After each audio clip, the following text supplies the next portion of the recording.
All right, everybody. So we're going to go ahead and get started. Welcome. I'm sure that we'll have some people that will pour into this live in a little bit. We're streaming in a couple of the groups and then also on YouTube. And so today I have a very special guest. We have Yaswanth, who is basically the owner of a t-shirt brand called the Phi Concept. And then at the same time, Yaswanth also does some coaching. He has a, book. He has some online, or digital courses to help t-shirt brand owners. And so, the whole purpose of this t-shirt millionaires live, the whole vision of it is to bring you really the best experts in the business, right? People who are t-shirt brand owners, people who are coaches, suppliers. My main goal is just to bring these people here and add value. And so Yaswanth, I believe I saw Yaswanth's ads floating around on Instagram a few times. So I saw his ads, I checked him out, saw what he was doing. I don't know if I followed him or anything, but I think he ended up sending me a DM. And so we connected through Instagram, and then here we are now, really about to let him drop some gems on you. So with that being said, bro, I appreciate you being here. Go ahead and introduce yourself. Just give people a flavor of who you are, and then we'll go ahead and get into the conversation. Awesome. So, guys, my name is Yaswanth, as Charles explained. And ever since I've been young, like about 13 or 14, I didn't start with a clothing brand, but I've always had the entrepreneurial bug, wanted to start my own business, and grew up looking at a bunch of people who have started businesses. And it was really inspiring. I mean, I started first, I was fixing computers when I was 14 or 15, learning from YouTube and flipping them on eBay when eBay was like, 2008, 2009, I think was the early days. Later, I was doing the computer thing. And then in high school, me and my friends, we started a clothing brand called the Phi Concept. And we were literally just high school kids who had no experience in the fashion space or clothing space. Learned everything on YouTube, pretty much, looking stuff up. And, after school got out, we would drive literally an hour and a half to the t-shirt supplier, pick up t-shirts. We even tried making stuff ourselves. And that was a train wreck. It never worked. Wow. So we were printing designs like this, and the design would be like twisted, crooked. So we did that for a couple of years, and the whole time we were having fun. It was cool running like a clothing brand. We made a lot of mistakes. We learned from them. And now pretty much our brand, we stopped actually printing everything in-house and outsourced everything. So I was telling Charles earlier, this year was when our brand really took off, and it just became much more efficient and effective. And the reason for that was figuring out marketing, getting our product, our pricing, everything kind of dialed down. And the quarantine really helped because you're stuck in your house, and you have time to really focus and think and work on your brand. Right. But that's pretty much it as far as the clothing brand. I do have other things, other businesses.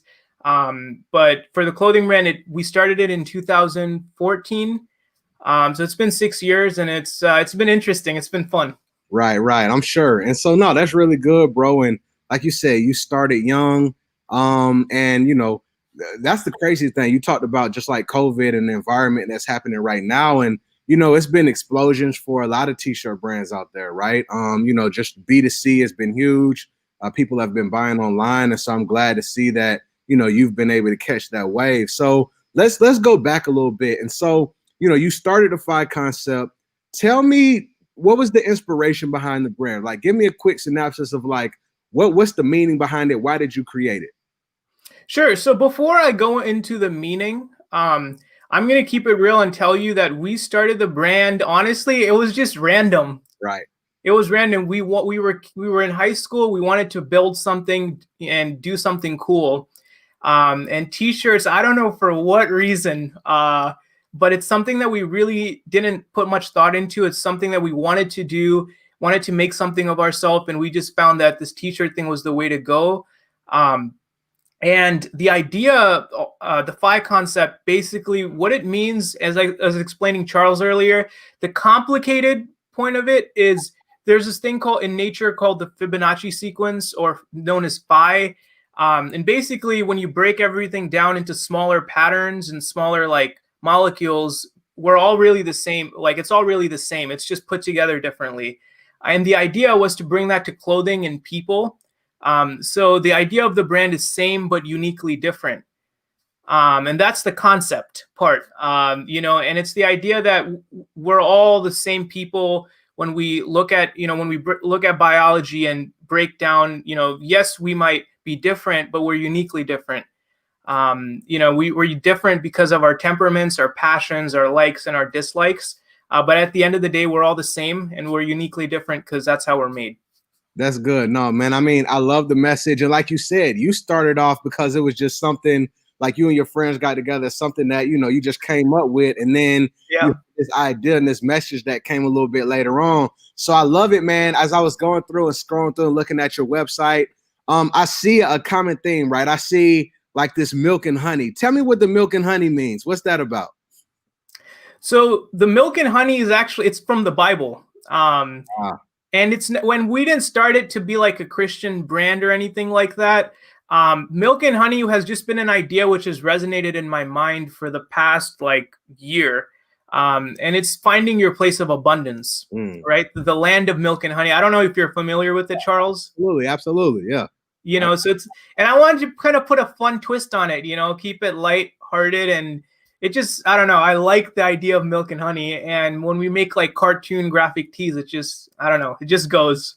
Right. No, I love it, man. I love the design. I love the aesthetic. And just like you said, the whole abundance concept. So, I saw you had milk and honey. I saw milk and cookies. Do you have designs on your store that are kind of like, designs that sell better than others out of these ones that you have? The top three, you just scrolled past them. Right. These first three are our best sellers. This is what started the whole milk and honey thing. Right. Everything under those first three t-shirts is later, but this is kind of the original classics that we put out this year, and it really worked. We started with hoodies, and we're like, oh, we might be onto something with the milk and honey stuff. Right. No, that's really good, and I love the fact that you putting your best sellers all the way at the top. You know what I'm saying? I think that that's really good when people land on your website. So, all right, bro. So we got an understanding of the brand. Now let's go ahead and talk about the marketing behind it, right? Because you've created this product, created this brand, this clothing line. How do you advertise? How do you get it in front of people? How do you find your buying customers? What's your process? Got it. So first, when we make a product, for the first 5 years of the brand, why it never really worked. And I feel like a lot of brand owners and even small businesses, right? We get stuck in this kind of, it's almost like a rabbit hole or whatever, of trying to always sell to your local friends and family and people that and like you never break out of that. You get stuck in this vicious cycle of just like, oh, we're going to grow organically. And that's cool. And that there's a time and a place for that. I tried that for 5 years. I did not have the talent to pull that off. So what I realized was I converted to Instagram ads. When we first started, all I did was run Instagram story ads. And basically it was just a video. I just shot that on my phone. Nice. You don't need anything fancy. I shot it on my phone, and it was just a video of the t-shirts, and it said, milk and honey, shop now, 30% off. Just like a very basic ad. And partially because the design was good and our pricing was good, it started converting really well. I started with not that much, like $20 a day or $30 a day on ads. And then I would open my phone and then Shopify would go off. And I'm like, oh, there we go. The ads start going really well. So it was first breaking out of that mindset of like, I'm going to grow organically, sell to my friends and family. Like, that's cool when you start. You should do that for maybe a month or two to figure out what you're doing. But after that, if you want to bring your product to the masses, if you have an offer which can scale and be profitable, paid advertising, Instagram ads, specifically Instagram stories, is the way to go. Got it. So let's dive into that a little bit because it seems like Instagram stories has been, somewhat of your bread and butter when it comes to, your marketing and advertising. So what kind of led you first going to the stories, right? Because tell me, how a story ads, do they have to be a certain period of time? Is it a certain amount of seconds that it has to be? Is it like 15 or what's the time period? So there's actually, I think, two formats. One is a single 15-second video. I might be wrong. Right. And the second is you can have a longer video, and it's called a carousel. Right. So basically, you see the ad 15 seconds, and then it says keep watching. Mm-hmm. But when you're starting, I would really recommend that you dial down on a great 15-second creative video. And just run the single story ad, because why I love stories is because the feed is kind of like, if you go on Instagram, Charles, or you or me or anyone who's watching, you spend the most time on your stories. You make sure every one of those stories is where you spend the most time. So you put yourself in front of people who are most likely to click on your stuff. So that's why I chose stories. I watched a YouTube video somewhere that said story ads work, and I was like, all right, let's give it a shot. Right. And it converted for you. So no, that's really good, bro. And I definitely think that, when it comes to people who are on Instagram, they do spend a lot of time in stories. I know I go through my stories a lot. A lot of the times when I'm running ads, Facebook news feed, Instagram news feed is what takes up, the bulk of my budget. That's where most people are. But definitely, I think, like you're talking about, forcing people or having just one campaign that is directly going to stories seems like it's beneficial. And so everybody in the audience, this is something that Yaswanth has tried. Go ahead and test it out. Create a campaign. Now let's talk about I think you gave me a little description before, but let's talk about these story ads. How do you structure them, right? When you're running your story ads, what is that video like? What are you putting in the video? Give me an idea of that. Yeah. So the point is to make it look it shouldn't look like a really cheesy ad, right? When we started, it was literally t-shirts on a table, and I would be zooming in and out on those t-shirts and pairing it with really nice music. Right. Music. That's good. Music, and just showing off the designs and the different colors. Right. And it was just a 15-second vertical video that I, just shot off my phone right here like this, zooming in and out of. So it was engaging. And with minimal text, I said Milk and Honey collection out now, 30% off, free shipping over $35 or something like that. Understood. Good. So no, that's good. So number one, you use music, right? And I'm the one, I like doing that, right? I like putting music in videos.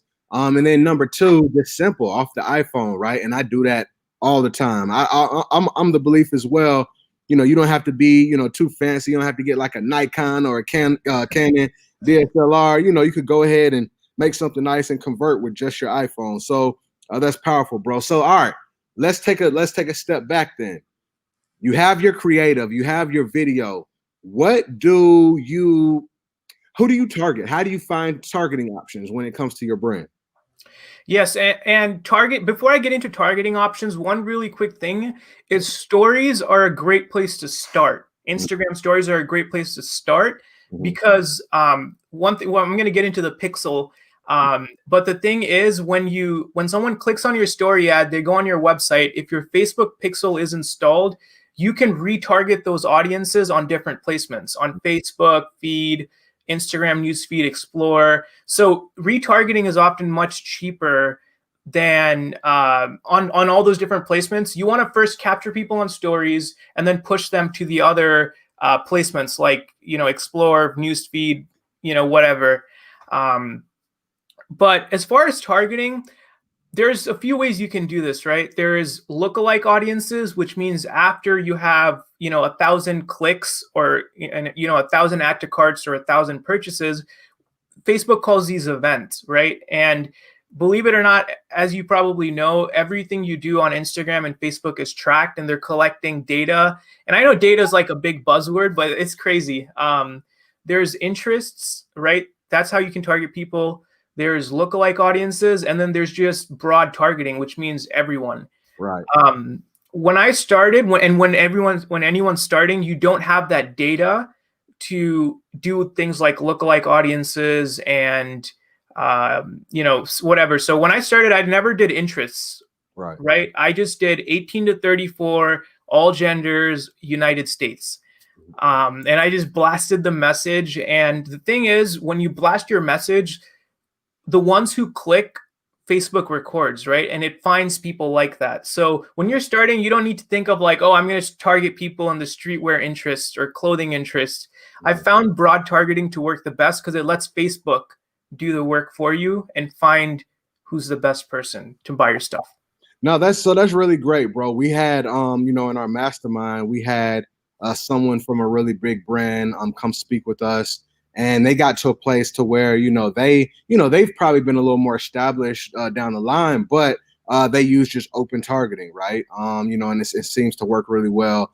And I think that over the time, I started advertising and doing e-commerce probably like 2014, right? And so back then, one of the big things was keep your audience under a certain size, so forth and so on. But I think over time, Facebook has gotten smarter. The analytics have been a lot better. And so that open targeting, you have a good chance to be able to convert like that as well. So that's interesting to see, that's kind of how you ended up starting. So that's really good, bro.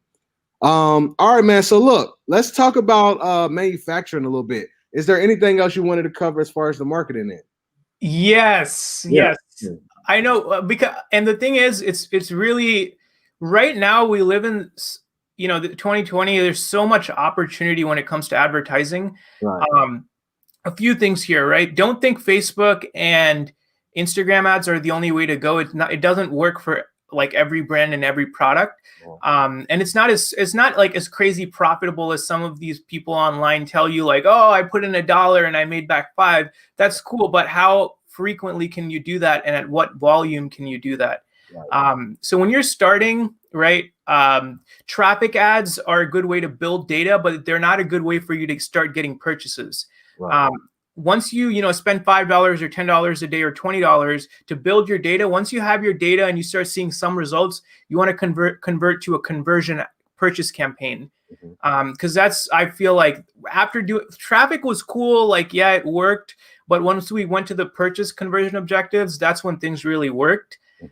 That's pretty much it on Instagram and Facebook ads. We can dive into details later. Right. And one more thing, TikTok ads and Snapchat ads. I've tried Snapchat ads and you get crazy traffic, and it's so cheap. Right. So Snapchat ads might be something if you want to dive into. I don't think Snapchat converts the same as Instagram, but the thing is, you can use all these platforms to pixel your audience. So you can use Snapchat, you can use TikTok to get people to your website to pixel them and then retarget them on Facebook and Instagram. So, and the thing is, and Charles, I'm gonna stop talking, but it's just exciting because, like, many times we only think that we only have certain options, but there's so much. For any young brand that's starting that even doesn't have a budget, I promise you, invest into creating TikToks, like, organically. It's free. And we did this for our brand. I started making them like a little while ago, and now I have a person that makes content. When you're starting, like, one of our, for the first 3 weeks, we were posting every single day. Nothing worked. We were getting a little bit. One night I went to bed, and the person who was managing our TikTok and creating content, she texted me 10 times. And I woke up and I opened my phone. I was like, what happened? Right. And one of the videos went viral, and it almost hit like 250,000 views, and now it's at 400,000 views. That pretty much sold out our store. I think we did $5,000 in sales in one day, and when I was asleep. And I woke up and my phone just started blowing up. I was like, what happened? So TikTok like, organic content's a great way. And remember, even if they didn't buy on that first time, we pixeled them using the Facebook pixel. So now that in the future, someone's going to buy from you, maybe not on the first time, but they're going to buy from you if they keep seeing you over and over and over again. Right. So no, that's solid. So I'm not gonna let you go on this. This 400,000 view. I'm not gonna let you go. But one thing I did want to mention and just kind of hit on what you talked about. I definitely think that it's wise to have the pixel on these different social media platforms on your website, even if you're not running cold traffic. Just like you talked about, if you were to run Snapchat ads or Pinterest ads or TikTok or whatever it is to come to your website, you got the Facebook pixel to be able to retarget on that platform. But I even think that it's a good idea for when you're running any type of ads, maybe it's Facebook or Instagram, and you have Snapchat code on your website, you can follow up with people over there for retargeting as well. So that Google, YouTube, all of that, I think is good to have those assets. But let's go back to this organic video you did, bro, that went ahead and sold about 5,000. What did you do in that video? Come on, break it down. Give us the juice, man. What you do? So let me pull up the video and I'll just show you. Yeah, absolutely. And I might be able to pull it up here. What's your TikTok, Yaswanth? It's at the Phi Concept. It's probably a really old video. Okay, got it. So okay, got it. Well, go ahead and pull it up then. It's all good. You can show. Let me see. And y'all, for everybody in the group, his TikTok is at the Phi Concept. Also, everybody in the group, this is an interactive session. All right. So everybody that's watching live, what I like to do is get questions from y'all. So if you have any questions that you want me to run past Yaswanth while we're talking, feel free to put them in the chat and then we'll go ahead and ask them. But go ahead, bro. What you got? Actually, you know what? Let me can you send me that link in the private chat? Yeah. Let me find a way to do that. Actually, bro, Google really quick the Phi Concept TikTok. Okay. It should pop up because I would like people to see how it's not rocket science. I promise you. We did. And the thing again, while Charles pulls it up, is even if you have an amazing video, sometimes because of the algorithm and some other things, it might not go viral. Sometimes TikTok is about luck, right? And I found out that, when you make videos that are like the shorter videos, like in that loop, so you can watch it over and over again, it signals to the algorithm that this is high quality content, and it's something that we want to show to more people. So go ahead. Where are we at? Do I go down towards the bottom? Where we go? Yeah, so the 400,000 views. So you're going to see one with 171,000 views right there. Yeah. So this was the second video. And then you want to play this? Yeah, let's go to the first one. You got to keep scrolling, Charles. And then let's see. It should say, yeah, there you go, in the middle. Nope. Yep, that one. So that one is the original one that did 270,000 views. So if you want to click on that. Okay. And this is Dana, so she helps us a lot with making content and like recording videos. Is that video? Oh, hold on. There we go. Your heart don't stand a chance. That's it. That's the video. A real quick video. A real quick video, and that kicked off for you. Yeah, that did. And then that video was one part. And then the second video, so combined, it was 400,000. But the thing is, when you built that, this views, like people see it and they like it, they're going to see your next video and they're going to like that next one. Right. So these two, the combination of these two crushed it. Right. So let me go. If we go back to the other one, because you had one more that was up top, right? Or a couple like right around. What is this one? It's 171. Can we click there? Mm-hmm. All right, so let's do that. All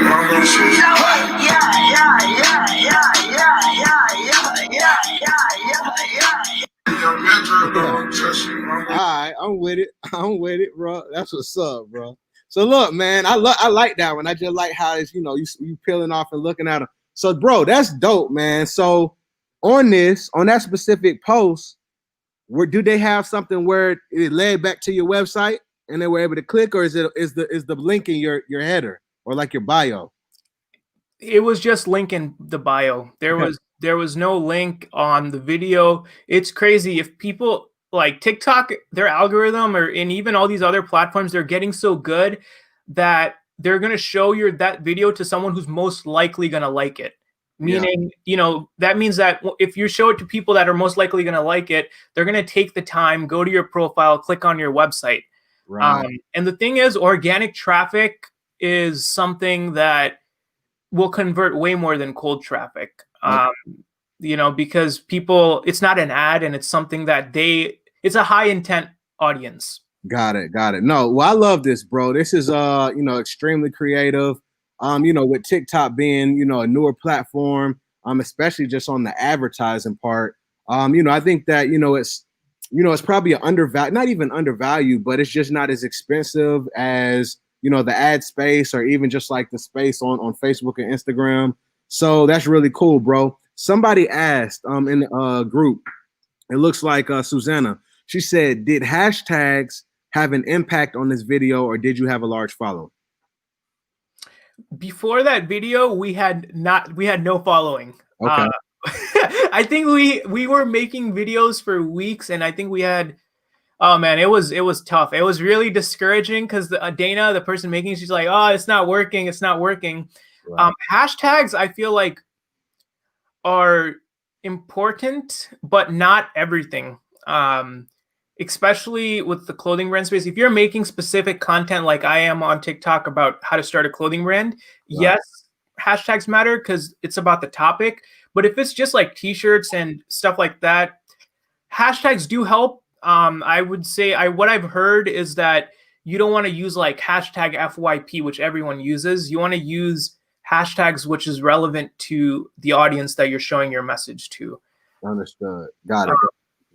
Makes sense. So no, those are valuable gems, bro. So all right. So now let's switch over now. So let's talk about the manufacturing and the design. First off, the thing I want to ask you is, how important for t-shirts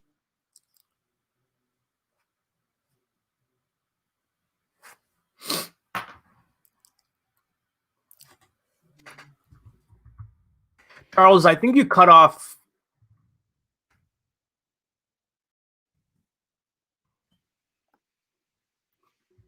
Yaswanth, can you hear me?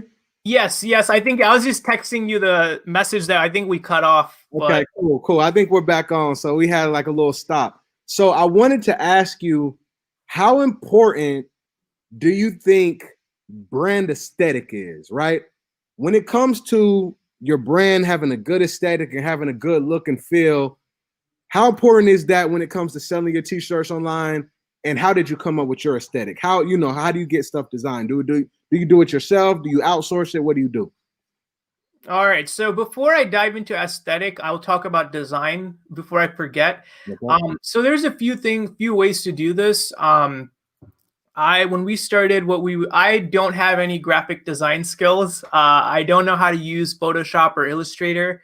So what I did was I hired people on Fiverr to make designs. And Fiverr, I mean, like, I have some designers that I worked with on Fiverr that are good. If you want me to share those like some other time to post to your groups, I would be more than happy to. Feel free. And if you want to, bro, I mean, I don't know if you have them on hand, if you want to type them in the comment. Are you able to see the comments? Oh, no, I have them on the private. Oh, wow. All right. I did not have these going. Yeah. There you go. Yeah. So wow. Yeah. Later on, you can feel like typing them in if you want. Yeah, I'll send them to you directly so you can post them. But basically, Fiverr is a great way. The thing on Fiverr, though, is you want to make sure you're working with people who are hand drawing these designs or who are creating from scratch. Okay. Because the thing is, a lot of people on Fiverr, they're selling you a design for $5. The problem is they're most likely using templates, which are going to turn out really cheesy. Right. It's going to look like like a red, well, I don't know what the company is called, but I don't want to say it, but it's going to look really cheesy if they use templates. So you want to find people who create stuff from scratch and then who convert it into a digital format or a vector file. Right. So Fiverr is a great way to find people that can do that. And the thing is, if you know artists who draw, what you can actually do is get them to draw stuff for you, and then take that, scan that image on like a printer or whatever, and send it to someone on Fiverr for $5. They'll vectorize it. Right. That's one. Another great way is on social media like Instagram, Twitter, and TikTok. You can search like graphic designer or graphic design, and you'll find a bunch of people who do graphic design. So reaching out to them that way. What I really like about Fiverr is we had an issue with this earlier this year. One of the videos started doing really well and going viral. And we started getting revenue and sales. And what happened was some of the people that created one of the designs, they came back and they're like, hey, oh, we would like to start getting royalties on everything, even though we've originally paid them for the design.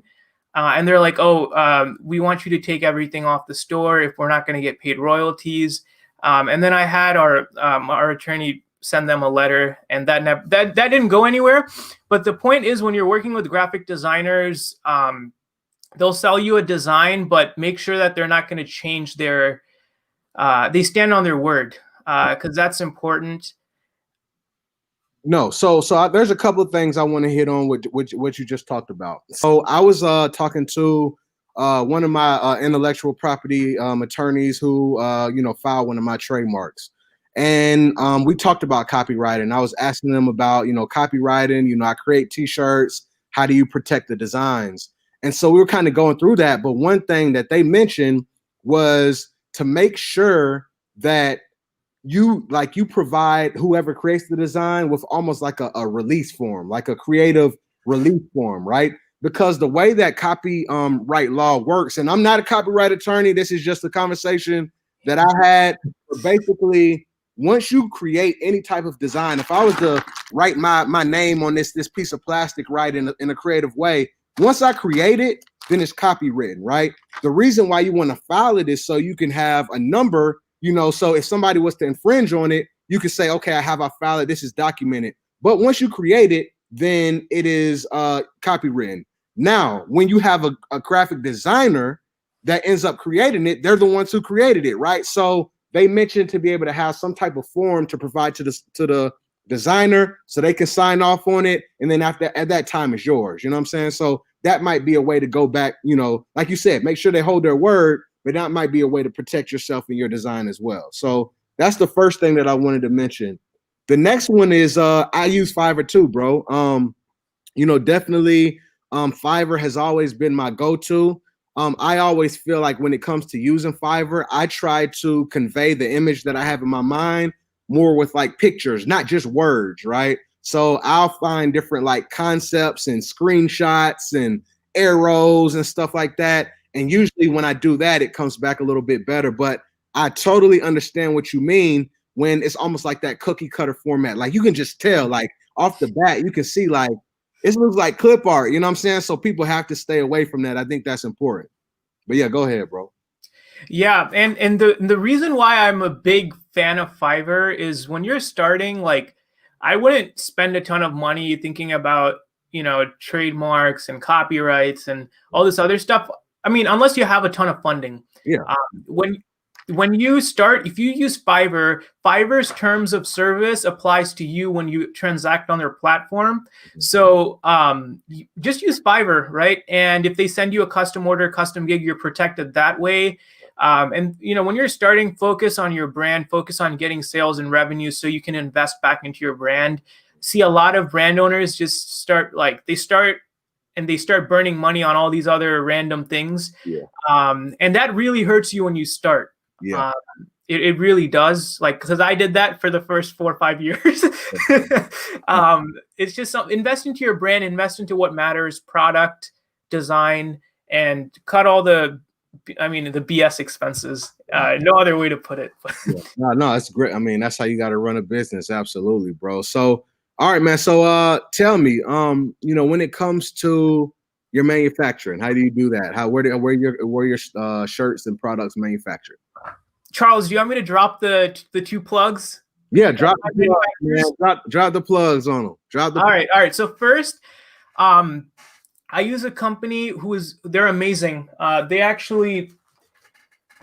So they made this shirt right here. Let me see if I can get it on the camera. Yeah. And it's polybagged, has a size thing and all this other stuff. The company is called ML Screen Printing, and they're out of Pennsylvania. Our account rep, or the person we work with, her name is Amanda. So if they do our screen printing. They printed this shirt. And what we do is they even provide the shirts if you want to, or you can ship them your shirts. So you can open up the SS Activewear, an account with them, and you can ship shirts. And these are American Apparel t-shirts. They're great. The 2001 t-shirts, I think I've paid like $2.50 for a blank. And then they, do the screen printing for us. The second company, which I found earlier this year, which is originally how we started, they're called 5Bs. Let me see if I can actually drop the comment. Charles, I'm going to drop these in the private chat to you. Yep. I already dropped the ML screen print, but yeah, okay. And you can send me the 5Bs. Yeah, screen printing, stock program. Okay, so 1 second. Because I want to make sure people have these. I don't own any of these companies. It's just something that I like to share. Absolutely. I just sent it to you, Charles. So the second company is called 5B Screen Printing, and they have this thing called a stock program, which is what I utilize. So basically, this company, what they do is they warehouse items for Jerseys. One of these it's a t-shirt company called Jerseys. Mm-hmm. And when you use their stock program, you get crazy discounts on screen printing. Right. For example, if you're not producing in super high volumes, we go to ML screen printing now because we're producing 200, 300 shirts a run. When you're starting, if you just want to spend $500 and get a batch of shirts made, 5Bs is a great option. I like ML screen printing better. We use them now. But when you're starting, they have this thing called the stock program. Basically, how it works is they warehouse for jerseys. Right. So that means that they have stock already that they own that's in their warehouse. Yeah, this is great. So if you go to services and printing, Charles, I think it should say stock program. Okay. And I know I'm speaking fast. It's a lot of information, and I want to make sure that I share it. Yeah, absolutely. So for whatever reason, hold on. Click on the arrow thing. Here we go. All right, so stock program. Here we go. Yep. Okay. All right, and you want to scroll down?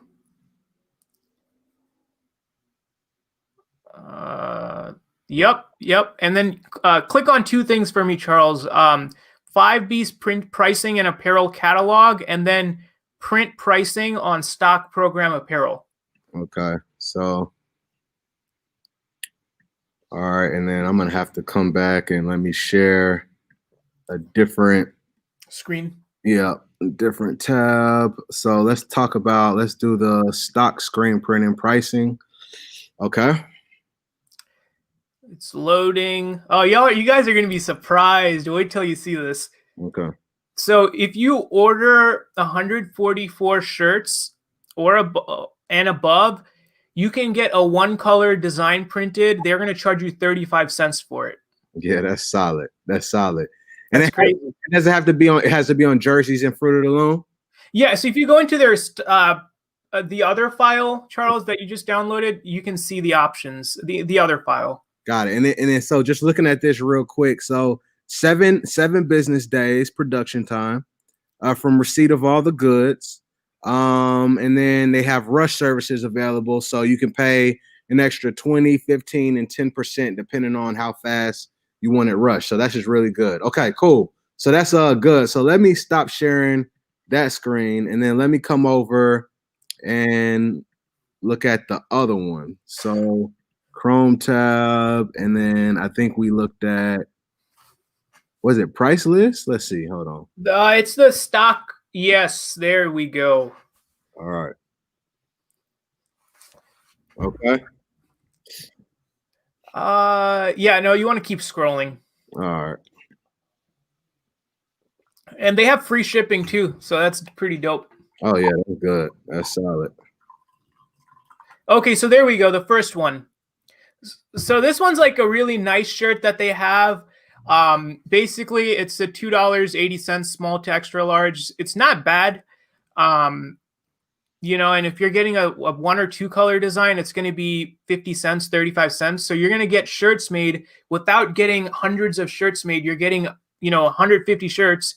Someone who's starting $150, 150 shirts at $3.50 each is still under, it's close to 500, but you can get your brand off the ground just with this for $500. Right. That's solid, man. That's really good.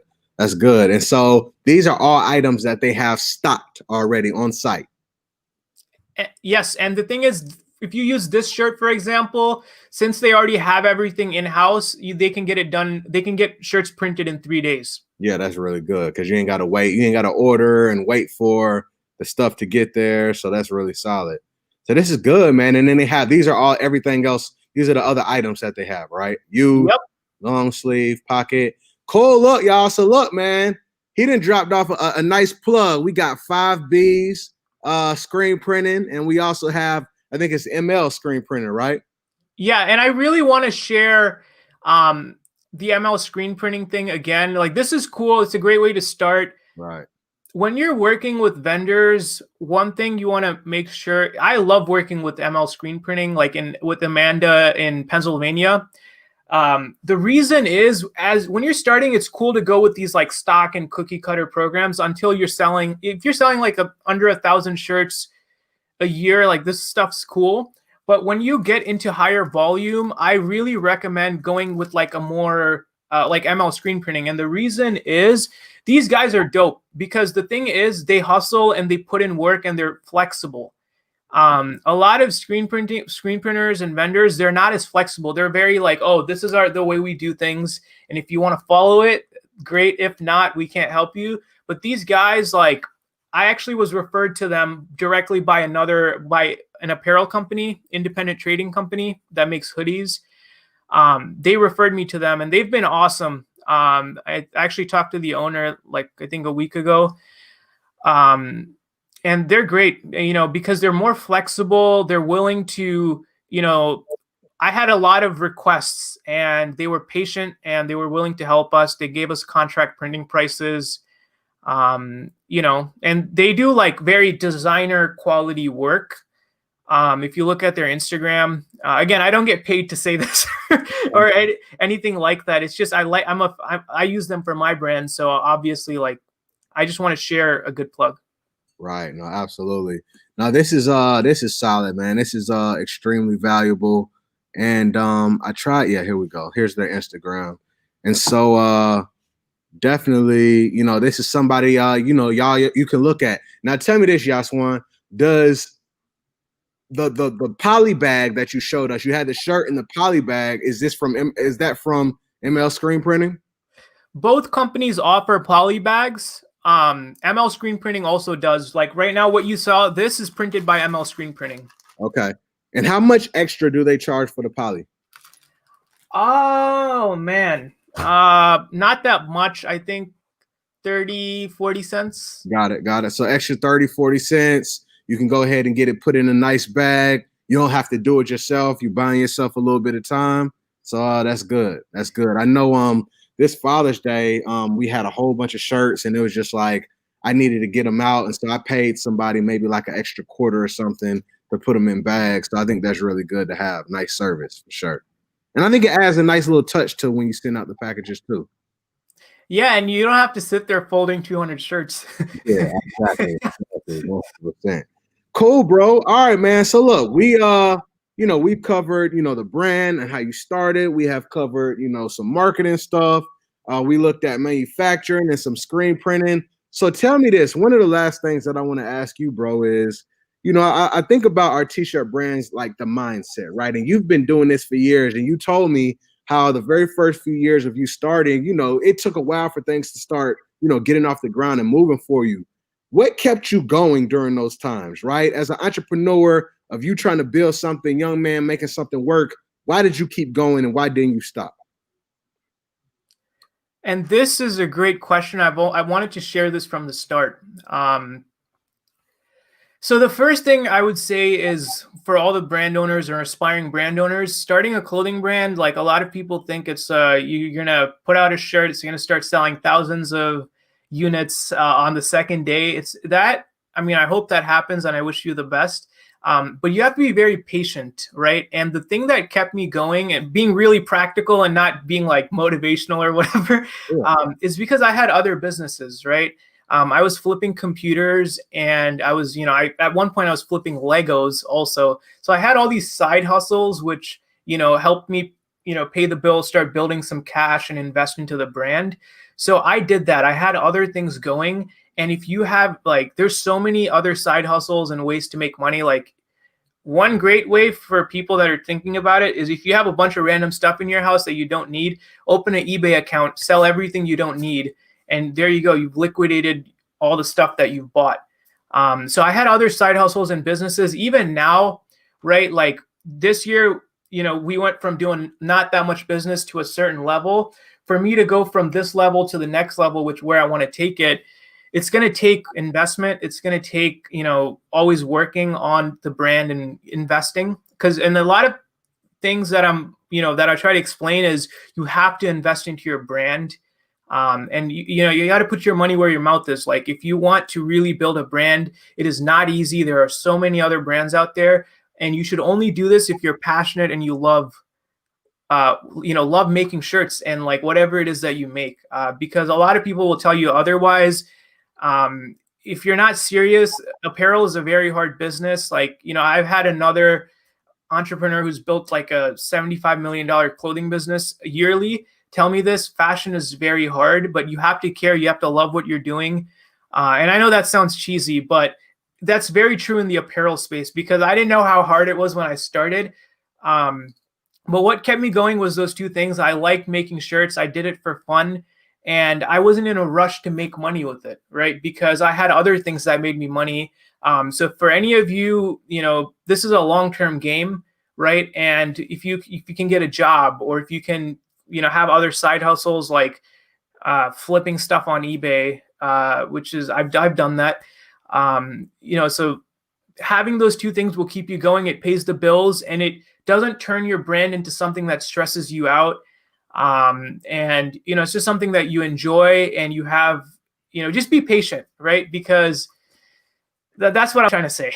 Yeah, no, I get you. I hear you loud and clear, bro. And I definitely think that's some valuable insight for everyone there. Yaswanth talks about having a side hustle, making sure that, you look at it as a long-term game. Me personally, as an entrepreneur, I understand, like I've been through the place to where you feel like you have to make money right now. And when you are in that mindset, in that frame of mind, you don't make the best decisions as an entrepreneur. You start doing things that maybe sacrifice maybe what the brand is for or what you're doing. You get anxious, right? As opposed to somebody who can sit back and be like, okay, I'm going to work on this and I'm going to tap on it until it works and makes better. And I'm able to have more of that long-term view. So I totally get it. I think that's great advice for everybody to take in. And that's huge, bro. So let's go ahead. I'm going to ask one more question from the group, and then we'll go ahead and wrap it up. So somebody said, how big is your team? 2 people. 2 people. You want somebody else? Me and Dana. Dana makes the TikToks. I, manage the manufacturing. But here's the thing. I said 2 people, right? But there's 2 companies that make the whole brand happen, right?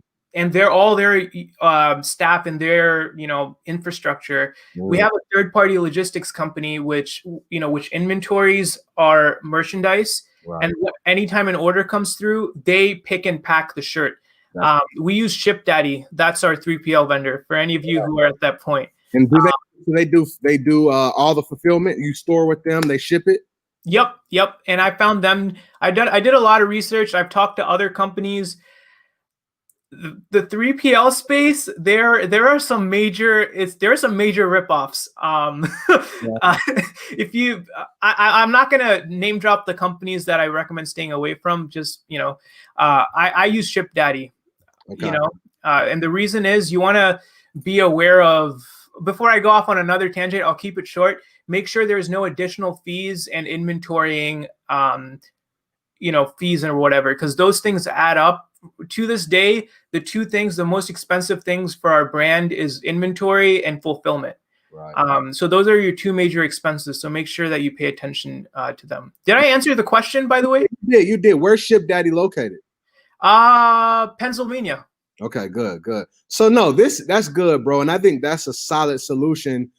See, for me, I'm in my warehouse right now. I'm moving out of the warehouse, going back to like a print on demand model. But because I wanted, like you said, I think it's great because you have a team of two, but you have people or companies that have this infrastructure that allows you to run the business, right? A little more hands off, right? And so I think that outside of print on demand, you having that 3PL and that fulfillment center and these other screen printers is a great way to still have your brand running, but kind of be hands off as well. And I like that. I like that a lot. So I just like that additional option.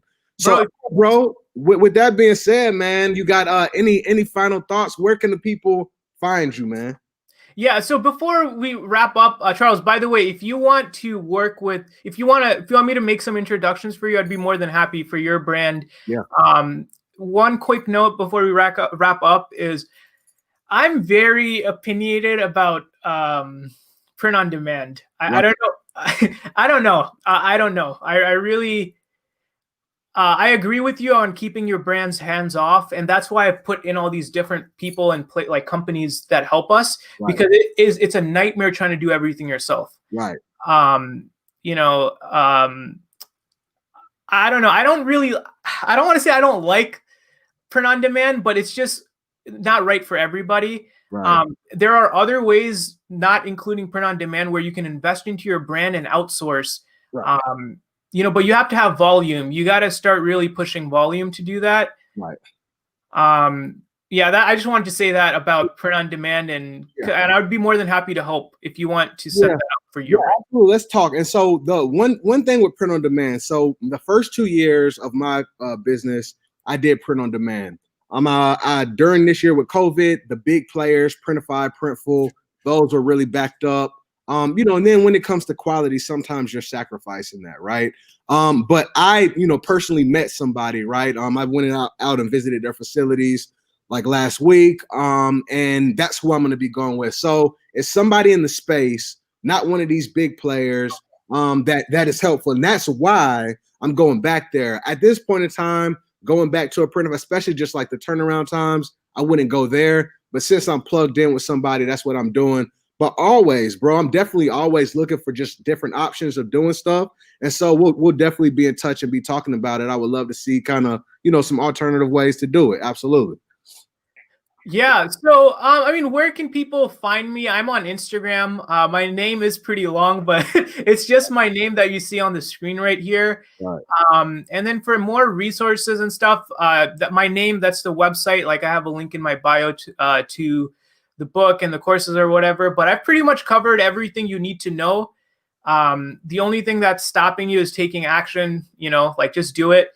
There's no magic bullet, or there's nothing like special or secret. There's no secrets. Like everything's out there. The only thing that's stopping you is you. And the last thing I want to share, which is a random thought because I have a lot of ideas going, is think of yourself as like an investor and a business owner, because that combination of a business owner and an investor really helps. Like to this day, one thing that's really helped me is my land business, right? I have other streams of income, which I kind of touched on earlier, but I can't explain how important that is, because that gives you staying power. When you have other businesses that pay your bills, because you see clothing brands start and close all the time. But if you can outlast your competition, and you can, and not really like your competition, but if you can outlast yourself, that increases your odds of becoming successful. Because I could have shut down my brand, 4.5 years ago when nothing was working. But because of all these other streams of income and businesses and investments, I'm able to survive until you hit the point where you succeed and everything pops off. Right, right. Absolutely, absolutely. So yeah, multiple streams of income is always a powerful thing, right? And you got just things coming in from different places. I mean, who knows? I mean, you could have some crazy thing happen with, you know, the economy, and something happens with some type of, I don't know, supplier, and you know, your t-shirt just kind of goes out the window, but you have something else to, you know, really lean on. So I think that's great. And one thing, y'all, that I just wanted to mention, you know, Yaswanth, he has his website. Basically, I'm going to take this link and I will put it in the public chat. And so he has, like I said, some digital products. You know, he talked, you know, clothing brand playbook, ultimate step-by-step, clothing brand playbook, design, create, sell apparel, ad scale profits, how to run profitable ads, ultimate step-by-step guide on growth. Oh. Go ahead, bro. Charles, not to cut you off. So all the reason is it's a lot of products because it's been years that I've been making these courses. Right. The first 3 is what you want to stick to because the bundle gives you access to all the courses you see below. Where's the the bundle? Right there, right there. If you scroll down, it says the all 6 course bundle. So that gives you access to every single course beside ad scale profits. Okay, got it. The $50 one, right? Yeah, and it has the book in it too. So, you know, that's just the most value. You don't need to get every single thing on there. Okay, got it. Sounds good. So, Yaswanth, he has the bundle on there. Feel free to go to his website. Feel free to go and check him out on Instagram. And look, bro, you dropped a lot of value on us today, man. I appreciate everything.